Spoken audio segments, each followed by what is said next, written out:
got this comment recently. It says, God created all things, right? God therefore created Satan and evil. In the Garden of Eden, the evil serpent was already there. How can this evil serpent exist in the Garden of Eden if sin and evil do not exist yet?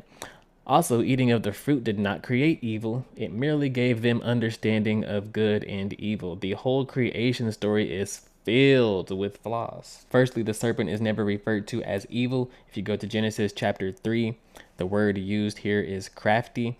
And if we go to the original Hebrew, the word used is cunning.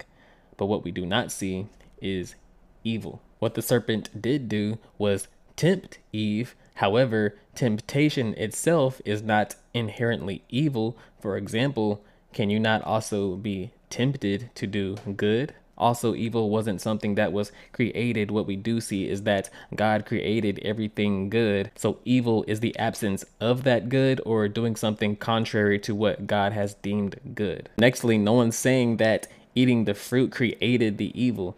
Yes, evil already existed in the spiritual realm before the creation of the earth. We're just saying that evil did not exist in the earth. You also make a false assumption that Satan was created evil. Let's look at Ezekiel chapter 28, verse 14. It says, "You were an anointed guardian cherub.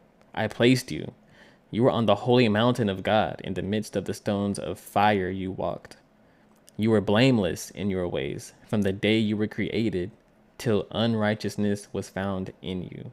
So Satan was created good, but it seems he also was given free will and he chose to walk away from God like many of us do. Also, say hypothetically you could explain everything away there. Is God not stronger than Satan? Why can't God stop the evil serpent from tricking Eve? She didn't understand what it meant to not listen to God. She had no understanding of good and evil. Also, God lied to Eve. God told her she would die the day she ate the fruit. The serpent said, "You will not die." And she did not die. All caps. God gave us the power to make our own decisions. He wants us to choose to love him. He didn't program us to force us to love him, right? If God represents the highest form of love, is chosen love greater or is forced love greater? As we see in Genesis chapter 3, verses 1 through 3, it says, "Now the serpent was more crafty than any other beast of the field that the Lord God had made. He said to the woman, 'Did God actually say, you shall not eat of any tree in the garden?'